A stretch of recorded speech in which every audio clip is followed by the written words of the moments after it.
আমরা প্রত্যেকেই এই বর্তমান সমাজ ব্যবস্থার উপর দাঁড়িয়ে কিন্তু সেটা আমরা ফেস করি এবং আমরা সেটা জানিও।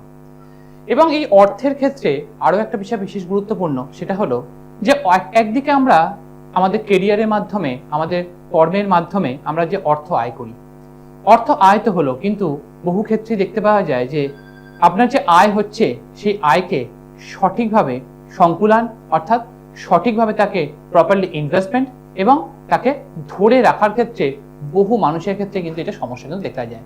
প্রভূত পরিমাণ আয়, প্রচুর আয়, কিন্তু সেই আয় থাকা সত্ত্বেও সঠিক পরিমাণে তার কিন্তু ধরে রাখা বা তার যে সম্পদে তাকে পরিণত করা, সেটার ক্ষেত্রে কিন্তু একটা সমস্যা কিন্তু দেখতে পাওয়া যায়। এবং সেক্ষেত্রে তাদের ক্ষেত্রে যে পরিমাণ সেভিংস হওয়া উচিত তার আয় থেকে, সেই সেভিংস কিন্তু সে করে উঠতে পারে না। আবার এরকম বহু ক্ষেত্রে আমরা দেখতে পাই যে কম আয় রয়েছে, কিন্তু তার ক্ষেত্রে তার সেভিংস এর পরিমাণটা কিন্তু অনেকটা বেশি তৈরি হয়েছে। অর্থাৎ যে কোনো জিনিসের ধীরে ধীরে ধীরে ধীরে তার থেকে একটা গঠনমূলক জায়গায় তাকে পৌঁছানো, সেক্ষেত্রে আয় বেশি থাকা সত্ত্বেও সেই গঠনমূলক ক্ষেত্রে না পৌঁছানোর জায়গা। এবং যাদের ক্ষেত্রে আয় রয়েছে তাদের ক্ষেত্রে চেষ্টা করতে হবে যে সেই গঠনমূলক জায়গাকে আমরা কিভাবে তৈরি করতে। কিন্তু প্রভূত মানুষের ক্ষেত্রে, আমি আমার চেম্বার প্র্যাকটিস লাইফের ক্ষেত্রে দেখেছি, যাতে কিন্তু বহু মানুষের ক্ষেত্রে তাদের আয় থাকা সত্ত্বেও সেক্ষেত্রে কিন্তু তারা কিন্তু তাদের অর্থ ধরে রাখতে পারে না। আবার এরকমও দেখেছি যার অনেক কম আয়, কিন্তু সেখান থেকে সে অর্থ কিন্তু নিজে সংকুলন করতে পেরেছে এবং তার সেভিংস কিন্তু তৈরি করতে পেরেছে। এবং দুজনকে যদি কম্পারেটিভলি যদি আমরা তাদের মধ্যে যদি আমরা মেলাতে যাই, তাহলে সেক্ষেত্রে দেখবে কিন্তু যার কম আয় রয়েছে সে কিন্তু অনেকটা বেশি পরিমাণে কিন্তু সেটা সংগ্রহ করতে পেরেছে এবং সেটা একত্রিত করতে পেরেছে। অর্থাৎ গঠনমূলক চিন্তাভাবনা এবং গঠনমূলকভাবে তার যে পরিকল্পনা, সেটাকে কিন্তু সে সঠিকভাবে রূপ দিতে পেরেছে। আর যার বেশি আয় রয়েছে কিন্তু তা সত্ত্বেও কিন্তু সে তার কেরিয়ারে যথেষ্ট ভালো জায়গা থাকা সত্ত্বেও সে কিন্তু সেই জায়গা থেকে গঠনমূলকভাবে পরিকল্পনা এবং গঠনমূলকভাবে তাকে কিন্তু এক্সিকিউট করতে পারছে না। যেমন এই যে গঠনমূলকভাবে এক্সিকিউশন করতে না পারা, এর পিছনে কিন্তু আমাদের জন্মছকের একটা আলাদা কিন্তু একটা গুরুত্ব রয়েছে এবং তার সঙ্গে বাস্তুর এফেক্টও কিন্তু যথেষ্ট প্রভূত পরিমাণে কিন্তু রয়েছে এবং আমাদের জন্ম তারিখেরও কিন্তু প্রভূত পরিমাণে এফেক্ট কিন্তু রয়েছে। অর্থাৎ এই সামগ্রিক বিষয়টা এর উপর দাঁড়িয়ে কিন্তু আমাদের অর্থনৈতিক ক্ষেত্র কিন্তু নির্ভর করে। দেখুন, আমাদের জন্মছকে যদি আমরা দেখি, আমাদের যে অ্যানালিসিসে তাকিয়ে যদি দেখি, আমাদের যে আর্থিক জায়গার বিশেষভাবে অর্থনৈতিক ক্ষেত্রে যে সম্পদশীলতা, অর্থাৎ যে সম্পদটাকে ধরে রাখার জায়গা, এক্ষেত্রে কিন্তু যেমন দ্বিতীয় ভাবের প্রভাব রয়েছে, সেখানে কিন্তু একাদশ ভাবেরও প্রভাব কিন্তু থাকছে। তার কারণ দশম ভাবের দ্বিতীয় ভাব, অর্থাৎ আপনার যে কর্ম, সেই কর্মভাবকে যদি আমরা লগ্ন ধরে নিই, তাহলে সেক্ষেত্রে তার থেকে যে দ্বিতীয় ভাব, অর্থাৎ সেখানে কিন্তু একাদশ ভাব, অর্থাৎ এই একাদশ ভাবেরও কিন্তু একটা বিশেষ গুরুত্ব থাকছে। এবং আমাদের জীবনে অর্থকারী গ্রহ কে কে? এই অর্থকারী গ্রহদের ক্ষেত্রেও কিন্তু আমাদের জন্মছকে কিন্তু একটা প্রভূত পরিমাণ প্রভাব কিন্তু থাকে এবং সেটা বৃহস্পতি এবং শুক্র, এই দুটো গ্রহ কিন্তু আমাদের জীবনে প্রভূত পরিমাণে আমাদের অর্থনৈতিক ক্ষেত্রকে কিন্তু নিয়ন্ত্রণ করে। এবং এর সঙ্গে কিন্তু অবশ্যই গ্রহ রাজেরও কিছু ভূমিকা কিন্তু থাকে। তার কারণ কর্মকে সঠিক থাকলে সেখান থেকে অর্থের যোগান আসবে এবং সেই অর্থের যোগানকে প্রপারলি তাকে এক্সিকিউট করতে হলে তাহলে সেক্ষেত্রে কিন্তু অবশ্যই বৃহস্পতি এবং শুক্র আমার জন্মছকে তার কেমন অবস্থায় রয়েছে সেটা কিন্তু খুব গুরুত্বপূর্ণ। এবং এর সঙ্গে সঙ্গে যেটা দরকার সেটা হচ্ছে যে আমাদের জন্মছকে তাকে যদি সম্পদে, এই যে আমি যে অর্থ আয় করছি তাকে যদি সম্পদে পরিণত করতে হয়, সেক্ষেত্রে কিন্তু অর্থাৎ মঙ্গলের প্রভাবটাও কিন্তু অনেকটা পরিমাণ কিন্তু আমাদের জীবনে অনেকটা প্রভাব কিন্তু ফেলে থাকে। সুতরাং এই যে এতগুলো গ্রহ, এদের একটা তার টোটাল এফেক্ট কিন্তু আমাদের জীবনে এই অর্থনৈতিক ক্ষেত্রের অর্থের আয় এবং তাকে সংগ্রহ করে রাখা, গঠনমূলকভাবে তাকে নিয়ন্ত্রণ করা এবং তাকে সম্পদে পরিণত করে স্থায়ী সম্পত্তিতে পরিণত করা, এগুলোর ক্ষেত্রে এতগুলো গ্রহ এবং এতগুলো ভাবের কিন্তু একটা বিশেষ গুরুত্ব রয়েছে। কিন্তু প্রভূত ক্ষেত্রেই দেখুন এই যে বিষয়টা, যে এটার ক্ষেত্রে আমরা কিছু এই যে শ্রাবণ মাস, এই শ্রাবণ মাসের ক্ষেত্রে এই যে গ্রহগত ক্ষেত্রে এই সমস্যাগুলো থাকে বলেই কিন্তু আমরা আমাদের জীবনে সঠিক পদক্ষেপে নিতে পারি না এবং সেই জায়গায় কিন্তু আমাদের প্রবলেমগুলো ফেস করতে হয়। এবং সে প্রতিনিয়ত যারা টিভির ওপরে বসে দেখছেন তারা একদম পরিষ্কারভাবে আপনাদের সঙ্গে প্রবলেমটা কিন্তু ধরে ধরে কিন্তু মেলাতে পারছেন যে এই প্রবলেমটা কিন্তু আপনারা সকলেই ফেস করেন। এবং এই শ্রাবণ মাসে এই প্রবলেম থেকে বেরিয়ে আসারও কিছু উপায় কিন্তু এখানে রয়েছে এবং সেই উপায় নিয়ে আজকে আপনাদের কাছে আলোচনা করব যে সেটাকে আপনারা কিভাবে এক্সিকিউট করতে পারেন, কিভাবে আপনাদের জীবনে সেটাকে ফলপ্রসূ আনতে পারেন। সে তাতে আপনার জন্মছকের যেখানে যে গ্রহেরই অবস্থা হোক না কেন, যে কোনো গ্রহ, যে কোনো রাশি লগ্নের মানুষ হন না কেন, তার জন্য একটা প্রিমিয়াম, একটা এমন একটা উপাচার, যে উপাচার আপনাকে আপনার জন্মছকে যা অবস্থায় থাক না কেন সেখান থেকে আপনি স্টেবিলিটির জায়গাটা পাবেন, আপনি আপনার স্থায়িত্বের জায়গাটা পাবেন এবং আপনি আপনার জীবন পথে এই যে সমস্যা সেই সমস্যাটা থেকে আপনি বেরিয়ে আসতে পারবেন এবং গঠনমূলকভাবে আপনি আপনার অর্থকে সঠিকভাবে সঞ্চয়ের দিকে ধরে রেখে তাকে সম্পদে রূপান্তরিত করতে পারবেন। সেই নিয়ে আজকে আমাদের আলোচনা চলবে। প্রথম বন্ধুকে নিয়ে গিয়ে যাবো। কে বলছেন, কোথা থেকে বলছেন? নমস্কার, আমি পরমব্রত পাল বলছি। কার সম্বন্ধে জানবেন পরমব্রত বাবু? আমি নিজের সম্পর্কে একটু জানবো, আমার বিজনেসের রিলেটেড। হ্যালো। হ্যাঁ বলুন, জন্ম তারিখ বলুন। হ্যাঁ, 26/6 26 জুন 1986। 26 জুন 1986। হুম, 86। জন্ম সময় দুপুর 2:30। দুপুর 2:30, তাই তো? মধ্যমগ্রাম, কলকাতা। এখন কি মধ্যমগ্রাম থেকে কথা বলছেন? হ্যাঁ হ্যাঁ হ্যাঁ। আজকে প্রথম অনুষ্ঠান দেখলেন? আমি আপনার প্রোগ্রাম দেখি, আমি পাই না, আজকে জাস্ট ট্রাই করতে করতে লেগে গেছে। কেমন লাগে?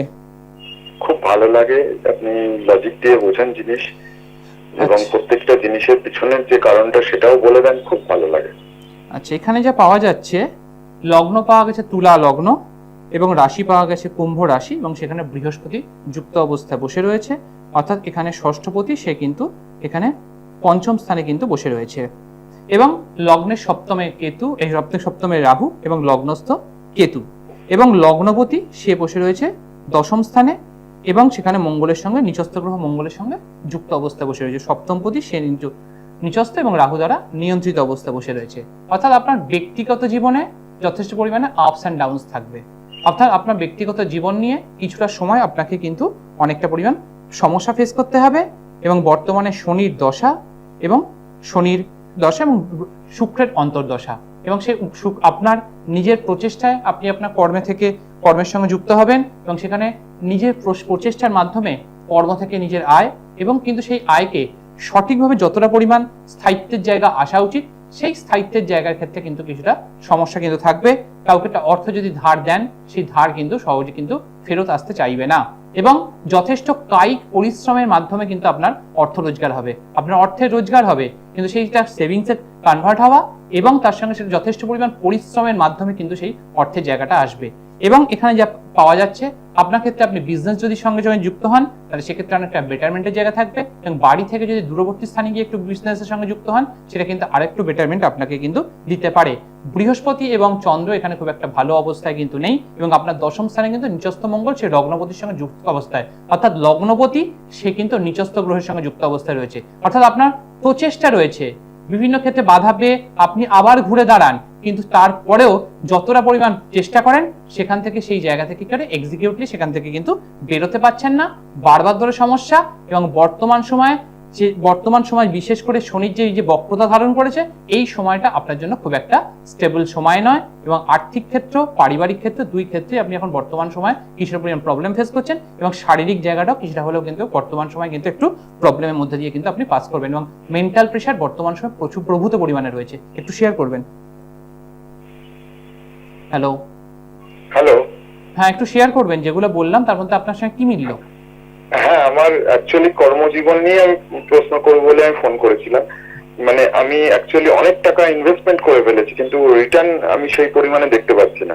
কারণ আপনি এটা বললেন যে পার্সোনাল লাইফের ব্যাপারে, আমার লাইফটা এরকমই, মানে ছোটবেলা থেকেই চলার উত্তরণ নিয়ে আমি সেটা নিয়ে ভেঙে পড়িনি, আমি এগিয়ে চলেছি। ভেঙে পড়েননি সেটা আমি আপনাকে কথা বললাম যে আপনি বারবার ধরে আঘাতপ্রাপ্ত হবেন, বিভিন্ন জায়গা থেকে প্রতিহত হবেন, কিন্তু সেখান থেকে আবার ঘুরে দাঁড়াবেন, কিন্তু সেই ঘুরে দাঁড়ানোর পরেও সেখান থেকে কিন্তু যতটা পরিমাণ আপনি নিজে চাইছেন বা যেভাবে আপনি ঘুরে দাঁড়ানোর চেষ্টা করছেন, চেষ্টা করেও সেখান থেকে সেই জায়গা থেকে কিন্তু তার যে উপযোগিতা বা তার যে যতটা চেষ্টা করছেন তার অনুযায়ী কিন্তু ফল কিন্তু আপনি পাবেন না। ঠিক কিনা বলুন? হ্যাঁ, আমি সেই অনুরূপ মানে কোনো রেজাল্ট পাচ্ছি না। ইভেনচুয়ালি আপনার কর্মের ক্ষেত্রে আপনি যদি কোনো ব্যবসার সঙ্গে যুক্ত আছেন? আমার ব্যবসা আছে কিন্তু আমার বাড়ির নিয়ারেস্টেই আছে, মানে মধ্যম গ্রামের নিয়ারেস্ট এটা আমার বিজনেসটা। কিন্তু এই রিসেন্টলি এটা হয়েছে, লাস্ট 1 ইয়ারের মধ্যে এটা হয়েছে, আমি অনেক টাকা ইনভেস্টমেন্ট করে ফেলেছি কিন্তু সেই পরিমাণে আমি রিটার্নও পাচ্ছি না। আপনার ব্যবসাটা কি কোনো মানে কোনো মানুষের সঙ্গে সংযোগ তৈরি করে এরকম ধরনের কোনো ব্যবসা, যেটা কিনা অনেক বেশি কমিউনিকেশন তৈরি করে মানুষের সঙ্গে, এরকম ধরনের কোনো ব্যবসার সঙ্গে যুক্ত রয়েছেন? হ্যাঁ হ্যাঁ, আমার ট্রাভেল এজেন্সি আছে অ্যাকচুয়ালি। দেখুন, আপনি কি তার আমাকে বলে দেননি যে কিরম ধরনের ব্যবসা আপনি করেন? আমি আপনাকে স্পেসিফিক করে বললাম যে এখানে মানুষকে সংগ্রহ অর্থাৎ সংযোজন করা, অর্থাৎ একটা ট্রাভেল এজেন্সি চালাতে গেলে মানুষকে তাকে সংযোজন করে বিভিন্ন জায়গায় ঘুরতে নিয়ে যাওয়া হয়। এবং আমি কথাও আপনাকে কিন্তু বলেছি, আপনি আপনার কাজটা যদি আপনার থেকে যদি বাড়ি থেকে যদি দূরবর্তী স্থানে হয়, এই যে ট্রাভেলিং করতে আপনি যাচ্ছেন, সেটা কি আপনি আপনার যে মূল যে কাজটা সেটা তো আপনার বাড়ির সঙ্গে নিয়ন্ত্রিত থাকছে না।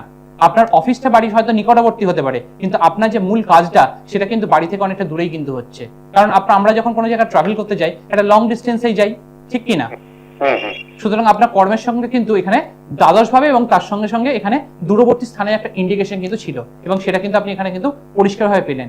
এবং এখানে আপনার যে জন্ম ছকের মূল যে গ্রহ, অর্থাৎ এখানে শনি মহারাজ হচ্ছে আপনার কাছে এখানে মূল গ্রহ, এবং সে কিন্তু বক্রী অবস্থায় রয়েছে এবং সে কিন্তু শত্রু রাশিতে রয়েছে, এবং আপনার যে লগ্নপতি, সেই লগ্নপতি নিচস্থ গ্রহের সঙ্গে বসে রয়েছে এবং সপ্তমস্থ রাহু, যা আপনার এই পুরো চার্টের ব্যালেন্সটাকে কিন্তু একদম ডিসব্যালেন্স করে দিচ্ছে, যার ফলে আপনি চেষ্টা করছেন কিন্তু সেই চেষ্টা করার পরেও কিন্তু সেই জায়গায় ইউটিলিটি আসার জায়গা কিন্তু আসছে না। এই জন্য সঠিক প্রতিকার প্রতিবিধান করুন, তাহলে এই জায়গা থেকে আপনি অনেকটা বেটারমেন্টে যাবেন। এবং আপনার বর্তমান সময়ে যে বিভিন্ন ক্ষেত্রে দেখবেন যে আপনি কোনো যে ট্যুরগুলো বার করবেন, সেই ট্যুরগুলোর ক্ষেত্রে প্রথমে রেসপন্স খুব ভালো থাকবে, কিন্তু যখন সেটাকে এক্সিকিউট করে আপনি একটা জায়গায় অ্যাকুমুলেট করতে যাবেন, সেটা কিন্তু আলটিমেটলি সেখান থেকে কিন্তু সেটাকে আর ইন্টারেস্ট করতে আমার ডেট এগিয়ে আসছে, যত ডেট এগিয়ে আসছে তত আমার মানে পার্সেন্টেজ কমতে থাকছে। এই যে বললাম, যা প্রথম যখন দেখবেন তখন দেখবেন খুব ভালো রেসপন্স, যে সবাই যাবো, পজিটিভ রেসপন্স বলতে গেলে। কিন্তু সেটা যখন কনভার্সন করে একটা জায়গায় অ্যাকুমুলেট করতে যাবেন, যখন আপনি যখন ট্রিপে যাবেন, অ্যাট লিস্ট আপনার একজন 30 জন 40 জন, তত আস্তে আস্তে দেখছি কমছে এগুলো। এই যে জায়গাটা বললাম যে আপনার লগ্নের যে জায়গাটা, এটা ডিস্টার্ব হয়ে রয়েছে, এবং আপনাকে যে কর্ম যে দেবে সে কর্মপতি এবং তার সঙ্গে আপনার যে রাজ্যকারী গ্রহ, এই তিনটে জায়গা ডিস্টার্বেন্সেস, এবং সেটাকে যদি আপনি সঠিক প্রতিকার প্রতিবিধান করেন তবেই এখান থেকে বেরোতে পারবেন। তা না হলে 2027 সালটা আরো টাফ পিরিয়ড আসতে চলেছে। আশা করি ক্লিয়ার করতে পেরেছি। যদিও আপনার জন্মছকে আপনি এখনো পর্যন্ত কিছু না কিছু প্রতিকার ডেফিনেটলি করেছেন, একটু শেয়ার করবেন। আমি করেছি, কিন্তু সেই যে দেখুন এই বিষয়টা করেছিলাম সেই পরিমাণে আমি রেজাল্ট পাইনি।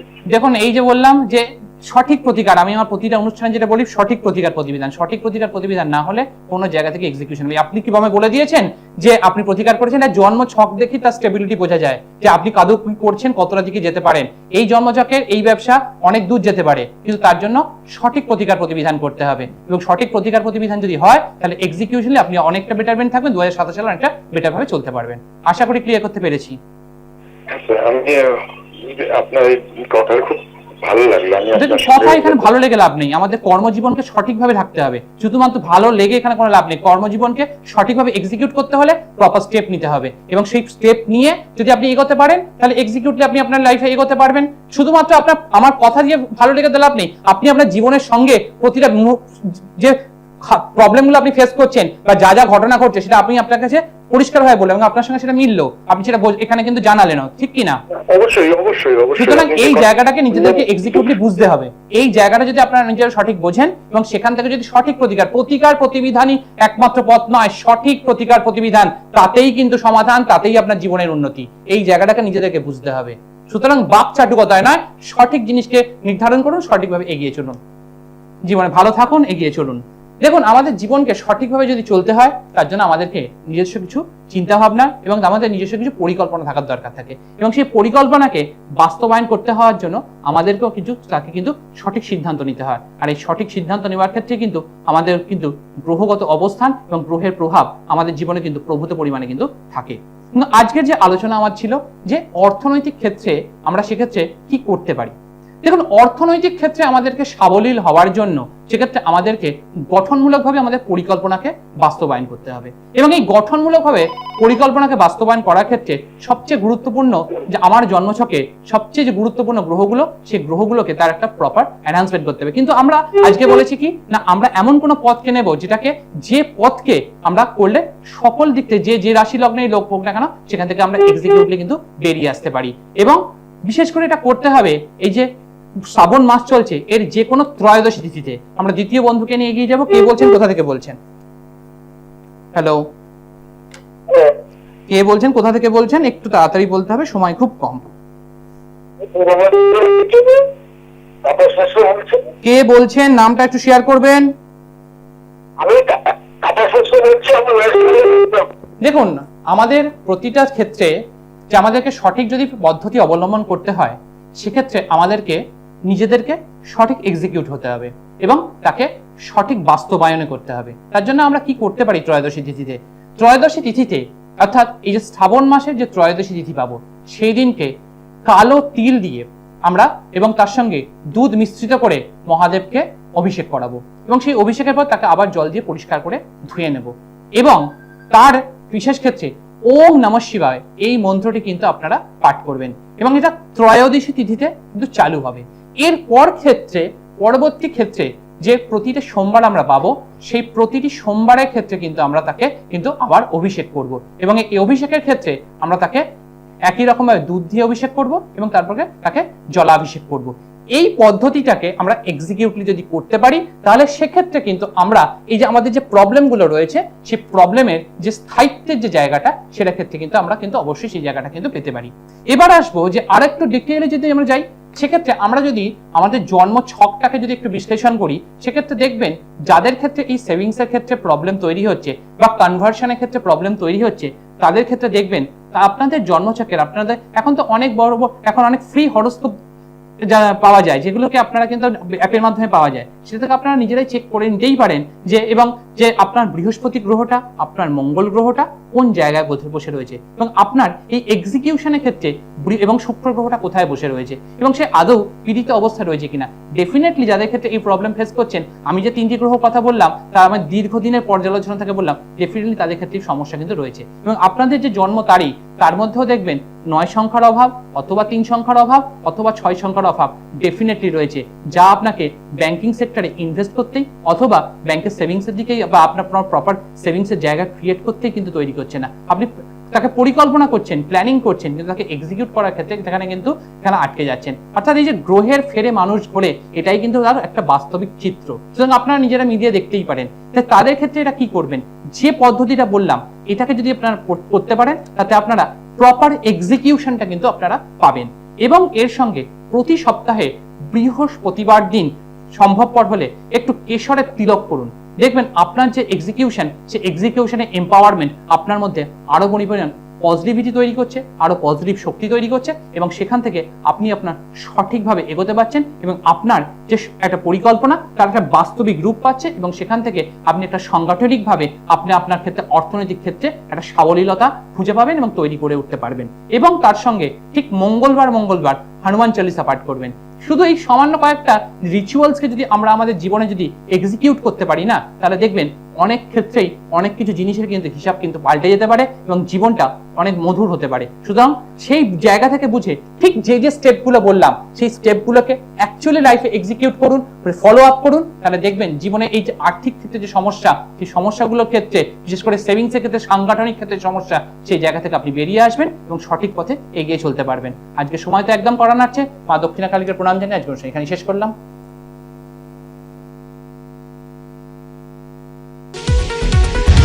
দূর আর দূরে নেই অচেনা আচ্ছেনা, তাই অচেনাকে জানতে প্রান্তে বা সীমান্তে চোখ থাকবে শুধুমাত্র সৃষ্টিতে, কারণ